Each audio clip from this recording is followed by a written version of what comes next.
in LA this week. The LA Police Commission makes a final ruling into the shooting death of an unarmed African-American male in South LA last summer. 2 officers involved, 2 very different evaluations regarding their actions that day. I'm Gil Reyes, outside police headquarters with the story. I'm Anna Marcos. A $50,000 reward for information that leads to the killer of a North Hollywood man at this upscale apartment. More coming up. A civic leader leaves a memorable mark in LA's history as Bernard Parks says goodbye to public service. A tribute coming up.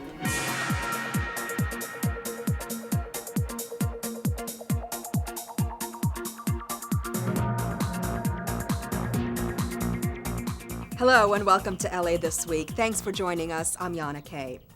Our top story this week: after 10 months of investigations, the LA Police Commission finally issues a ruling in the shooting death of Ezell Ford, a mentally ill black man from South LA. As Gil Reyes reports, the commission faulted one officer for his decision to open fire. It's a game! It's a joke! It's a game! It's a joke! A raucous police commission meeting into the LAPD shooting death of an unarmed black man stopped twice for rowdy behavior. The longer it is delayed, the longer it will take for us to deliberate and give a decision. After several hours, the LAPD's civilian overseers reach a conclusion. Our analysis has been deliberate, thoughtful, and compassionate, based on our best understanding of the facts. The commission decides that one of 2 officers, Charlton Wampler, was wrong when he opened fire on 25-year-old Ezell Ford last summer. The second officer, Antonio Villegas, was cleared in his decision to shoot, however, was faulted for drawing his gun in the first place.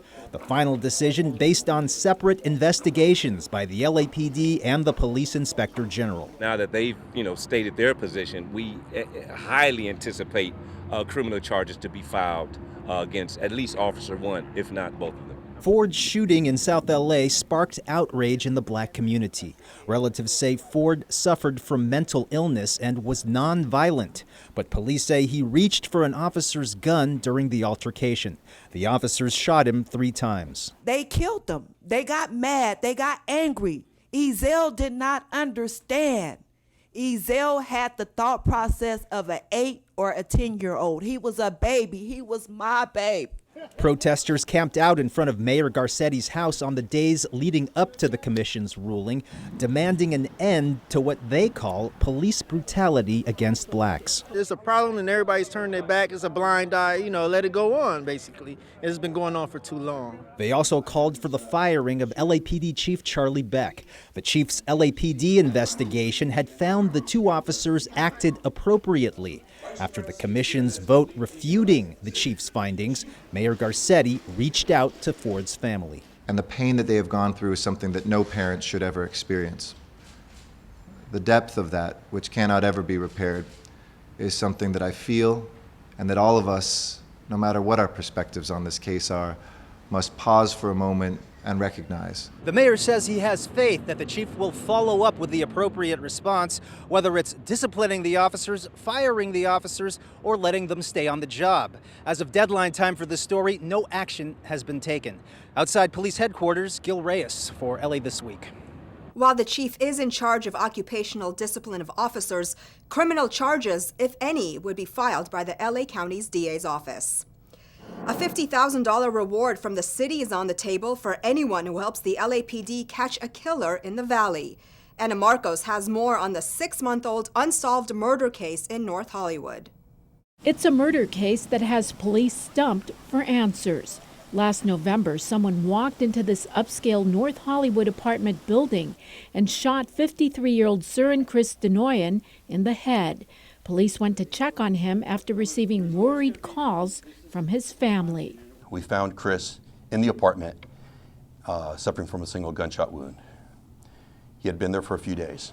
Chris Denoyan was murdered in cold blood around Thanksgiving of last year, right here in North Hollywood, in his apartment, and we need the public's help. The city is now offering a $50,000 reward for information that leads to catching the killer. The person who committed this callous crime continues to be out there and threatening the public.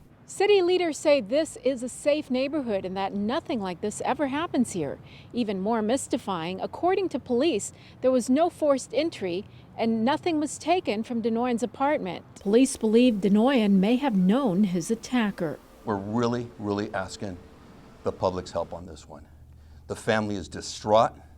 They've been grieving since this occurred, and we're asking people to please have compassion and do the right thing. According to a friend and blogger, Denoyan was once in the porn business. He went on to become an Emmy Award-winning editor and business owner in the entertainment industry, according to police. They can only hope the reward helps them find a break in this case. I'm Anna Marcos for LA This Week. Police say Denoyan was most recently in between careers. Well, for the first time, Los Angeles is pooling citywide resources to support a singular campaign on saving water. Rasha Goel has more on this outreach effort. Mayor Eric Garcetti drops a hint for Angelenos: conserve water. The message is being delivered through this mascot and a new public service announcement called Save the Drop. It's time to ask ourselves every time we go to use water, is this good use of our friend?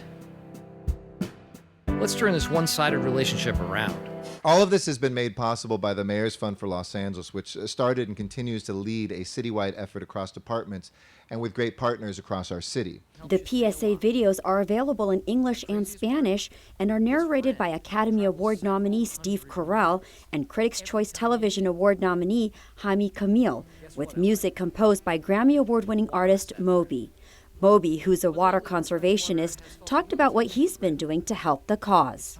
I tore up all my grass and replaced it with mulch, got rid of all the plants that were not drought tolerant and replaced them with drought tolerant plants, put in low flow toilets, just pretty much everything I can do, because the cumulative effect, like if everyone does what they can do, essentially the problem will be ameliorated. An open panel discussed the implications and concerns regarding the future of water. Within that residential sector, on average, half of the water is used outdoors. And in some cases, 80% is used outdoors, which people have no idea. For landscaping, ornamental landscaping. Again, it's not just critical for this drought, it's critical in the time of an enormous earthquake that disrupted our water supply. Currently, a $3.75 per square foot rebate is offered for lawn replacement. While it may seem the campaign is a drop in the bucket for water conservations, officials hope it makes a lasting impact. I'm Rasha Goel for LA This Week. The PSAs were launched on digital, print, and social media and will now be on television and radio. Well, high school teens are getting an up-close look at a career in crime through the LAPD cadet program. But even for those who don't become cops, the training helps prepare them for a more successful future. Anna Marcos takes a look at the latest cadet graduation. They march in more than 500 strong, a force to be reckoned with. These could be LA's future cops, doctors, scientists, and entrepreneurs, according to Mayor Eric Garcetti. They are the latest graduating class of the LAPD's cadet program for teens under the age of 20. Maybe the next Mark Zuckerberg is a young African-American woman or Latina from South LA who's going to be the next billionaire and change the way that we take pictures. Be fearless. Never let anybody tell you that you can't do anything in this world. The young cadets have completed a challenging 18-week program that often involved 10-hour days. They got training directly from LAPD cops, not only on the ins and outs of law enforcement, but in leadership, conflict resolution, physical fitness, discipline, academic excellence, and gang prevention. Some say they're ready for a career in law enforcement. I just applied to the POP program, actually. It's a 2-year course for my senior year and another year, teaching me more about the law enforcement and probably become an FBI agent. My plans are to join the military after high school. I don't know what branch yet. I'm still thinking of it. And also hopefully go to law enforcement maybe after my service in the military. Not all the cadets will become cops, and that's okay with LAPD officers.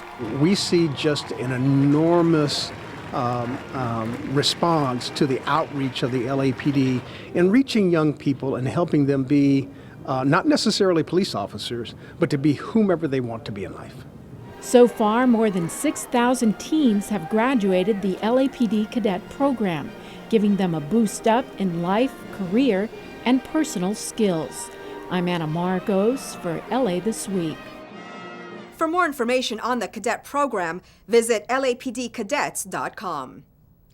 While the LA Central Library bridges the cultural gap with donated bilingual books celebrating Chinese culture, Gil Reyes reports from the gift-giving ceremony. Wrapped in pretty red bows, celebrated Chinese books like Quotations from Confucius are hand-delivered as gifts to the LA Public Library system, free for us to read or borrow practically any time.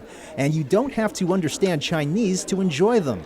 These works are also in English. Many thanks to all the people who make this happen. Over 300 titles donated by Nishan House out of Shandong, China, here to the LA Central Library in downtown LA, helping to bridge the cultural divide between Angelenos, Chinese Americans, and centuries of culture and artistry from the great Chinese people, attitudes displayed in these books. The wisdom of Chinese philosophy, politics, poetry, and more. You'll find it at the library's International Languages section that's on the first floor. And we strive to provide content and programming that will appeal to our wonderfully diverse audiences in LA.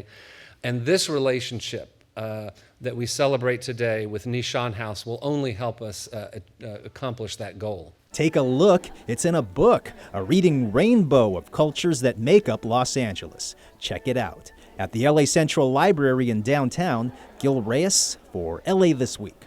Nishan House also donated books to the UCLA East Asian Library for students to enjoy.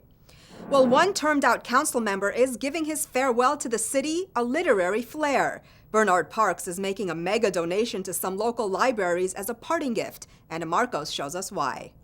Library users at the Hyde Park Miriam Matthews branch in South LA could soon see some new literary perks.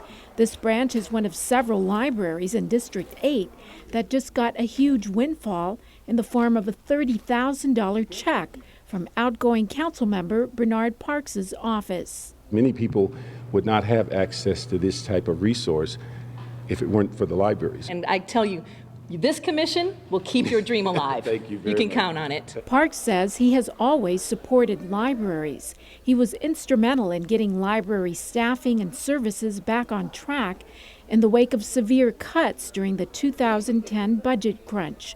For him, libraries fill an important gap in communities like his. We are number one in underemployment. We're number one in lowest paid jobs. We're number one in the fewest paid jobs.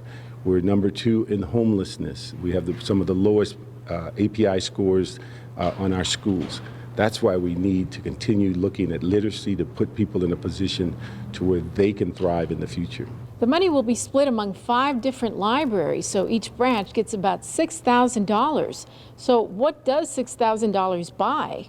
It buys books and records and DVDs that can complement the services. In each community, the staff and the branch manager will decide how best to spend it. The end-of-term parting gift, just one of many things helping this library stay up to date.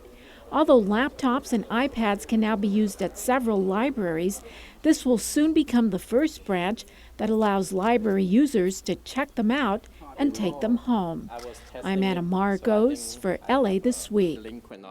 Parks' donation to the libraries comes from his discretionary office fund, an account that makes funds available for council members to use for projects in their districts. And after a half a century of public service, Councilmember Bernard Parks is retiring from politics.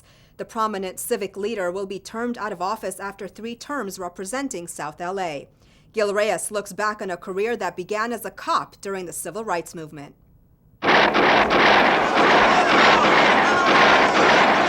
The year was 1965. Human rights leader Malcolm X was assassinated in New York. Black marchers demanding voting rights came under attack in Selma, Alabama. And here in LA, riots broke out in the community of Watts. Also that year, Bernard Parks, a General Motors factory worker, joined the LAPD.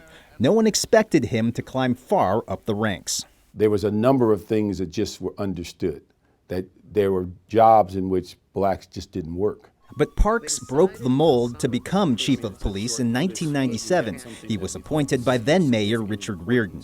Outspoken and independent, Parks battled the police union and exposed bad cops in the infamous Rampart police corruption case.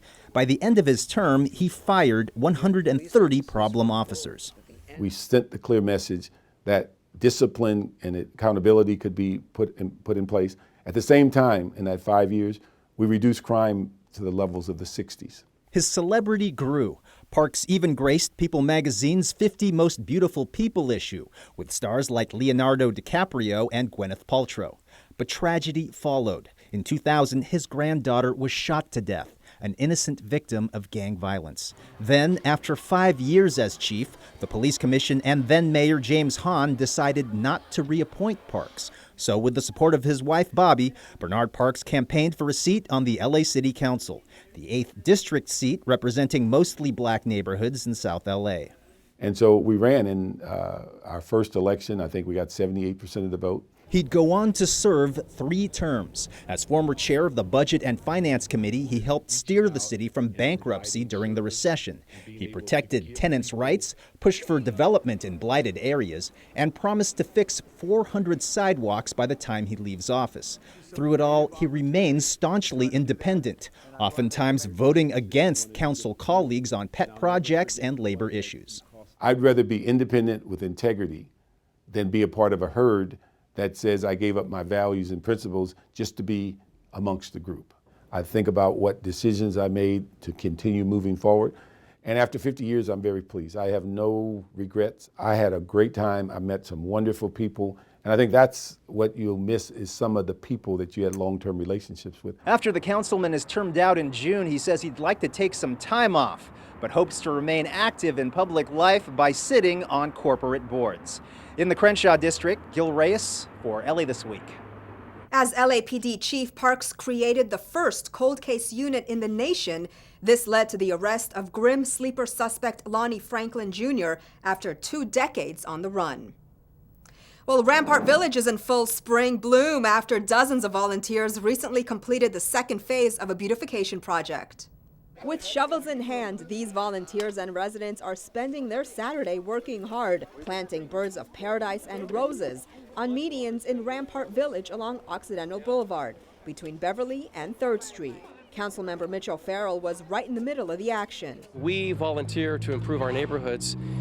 Local residents become more vested in the success and continued success and momentum of making our neighborhoods feel better, improving the look and feel. More than 60 people, including students, community members, and the Department of Recreation and Parks, turned out for the event. It's a really great collaboration from many organizations, and that's really what it takes to transform a neighborhood. Mayor Eric Garcetti also helped out and showed off his planting skills. Bird of Paradise, this is the city flower, and the mayor is planting the city flower. How cool is that? But the most important block is your block, where you live, where you work, to come out to beautify every single day when you come out your front door, that block that means the most to you. Councilmember Mitchell Farrell says the parkway has long been used for dumping bulky items and other trash, but hopefully that will change with the new transformation as a much more beautiful street begins to emerge. The council member is also encouraging community members and groups to get involved and take proactive steps to improve their own neighborhoods, because together, he says, they can make great things happen in their own backyards. A Los Angeles City Park is back in business after a major facelift. City residents get their feet wet on how to conserve water, and brown is the new green at LAFD fire stations. All these stories and more in City Beat. The LA City Council gave final approval to an ordinance that raises the minimum wage in Los Angeles to $15 an hour by 2020 for hundreds of thousands of workers. The council voted 12-1 to approve the wage hike ordinance, with Councilman Mitchell Englander casting the dissenting vote. The council gave it preliminary approval, but a second vote was necessary because the vote was not unanimous. Mayor Eric Garcetti is expected to sign the ordinance, which will make LA, with 3.8 million residents, the biggest in the country to have a $15 minimum wage. Outgoing Councilmember Tom LaBonge and the Department of Recreation and Parks recently reopened the Harold A. Henry Park on Lucerne Avenue in LA. Community activist and former City Council President Harold A. Henry created this park in the early 1960s by combining two residential properties. This 1.6-acre park is now part of the Windsor Village Historic Preservation Zone. Improvements include renovations of the existing play pit, 2 new playgrounds for children, smart irrigation systems, landscaping, and new water fountains. Additional features include wheelchair-accessible paths that lead to the center plaza along with a shade structure over the pavilion. Councilmember Paul Krokorian and Assemblyman Adrian Nazarian recently joined LADWP for a water rebate event at LA Valley College, giving customers an opportunity to learn about water rebates and ways to save water, such as turf removal and other programs. I'm going to go home and calculate the square footage on my 2 little yard areas and then go in and get the rebate. In diminished water supplies, we need to make do with less. The Los Angeles Fire Department recently announced it has joined the statewide movement to conserve water by letting all green grass at its fire stations turn brown. LAFD spokesman Peter Sanders said that grass will no longer be watered at fire stations.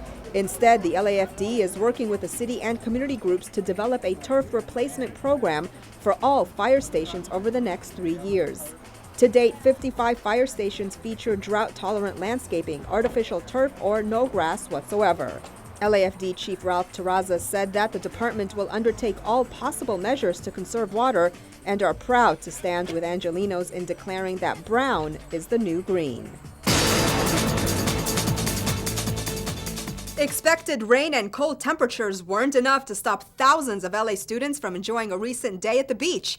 As Gil Reyes reports, the children spent the morning picking up litter on Kids Ocean Day. Light rain that became heavier as the morning wore on didn't stop busloads of kids from heading to Playa del Rey. On this massive one-day cleanup effort, the kids found lots and lots of tar and lots of plastic, bottle caps. And cigarettes. And are you surprised how much you found? Yes. Like you didn't think you were going to find that much, right? Yes, I didn't know I was going to find that much. Because when I was on the bus, it looks like there was no trash. And it's everywhere, huh? Yeah, it is. Not rain nor sleet nor snow is going to stop these kids from being on the go, specifically cleaning up Dockweiler State Beach on Kids Ocean Day, a culmination of a year's worth of education on the dangers of pollution and litter in our oceans and putting those lessons to good use. This goes to the ocean, but if we pick it up, it'll be okay because it won't go to the ocean and it won't harm other animals. Very good. And then, do you know the difference between the blue bins and the black bins? Yes, the black bins are for trash and the blue bins are for recycling. These kids know what's up. About 3,500 students and their teachers throughout LA Unified took part in the effort organized by the Malibu Foundation. The LA Board of Public Works asked the children to spread their message about the beach and the streets. To be the ambassadors for how important it is when you go home to your communities, to your neighborhoods, to make sure that we keep our streets clean. For the benefit of future generations. In Playa del Rey, Gil Reyes for LA This Week. Luckily, most of the cleanup was over by the time the heavy rain arrived. Well, we all know that there's nothing cuter than a puppy, right? But wait till you see the LA Zoo's new baby goats. That's the focus of This Week in Tweets. In celebration of the 4 Nigerian dwarf goats' first day out in the public, the LA Zoo placed a GoPro in their yard. And what ensued was a display of hilarity and acrobatics. The 3 black and white baby goats and a brown one put on quite a show, jumping, bouncing, running, playing, and simply being super cute. The zoo tweeted, "We put a GoPro in with our 4 2-week-old Nigerian dwarf goat babies. So much fun." The zoo in Memphis couldn't resist retweeting the post, commenting, "Absolutely adorable, we kid you not." As if the video wasn't cute enough, the zoo posted another heartwarming pic of Mama Goat cuddling with one of her babies, all in an effort to draw more folks to the zoo. The posting read, "Come visit our 4 baby Nigerian dwarf goats." A zoo fan, Kayla's Keeper, retweeted the post writing, "This made me smile." Seriously, too cute for words. And that's a look at This Week in Tweets. Picnicking by the sea, movies under the stars, and music at the park. All this in this week's Things to Do. What better chance to bring your picnic basket, pack a few warm blankets, and enjoy a spirited performance of words from Shakespeare? The 18th season of Shakespeare by the Sea will feature productions of As You Like It and The Tempest at more than a dozen locations spread over Los Angeles and Orange County, beginning on June 18th and concluding on August 22nd. While all performances are free to the public, donations are heartily encouraged. Most of all, regardless of what you can pay, make sure to enjoy the shows. The performance of As You Like It takes place on Saturday, June 20th at Point Fermin Park, located at 807 West Paseo del Mar in San Pedro. For more information, visit shakespearebythesea.org. And if you prefer something more whimsical, swing on over to the Hollywood Forever Cemetery, which is screening several movies under the stars this summer. On Saturday, June 20th, catch the classic film The Wizard of Oz with Dorothy, Toto, the Wicked Witch, and the rest of the Munchkins. The summertime screenings feature pre-show DJs, themed photo booths, and of course, plenty of room to picnic before the film starts. Plus, you know you're watching a movie in a giant cemetery that's also a Los Angeles landmark. The Hollywood Cemetery is located at 6000 Santa Monica Boulevard. The movie starts at 9 p.m. For more details, visit cinespia.org. And celebrating its 40th anniversary this year, Concerts on the Green in Warner Park return on Sunday, June 7th with the first World Music and Arts Festival. On Sunday, June 21st, enjoy the music of the DSB Band, which has been highly revered as the next best thing to Journey.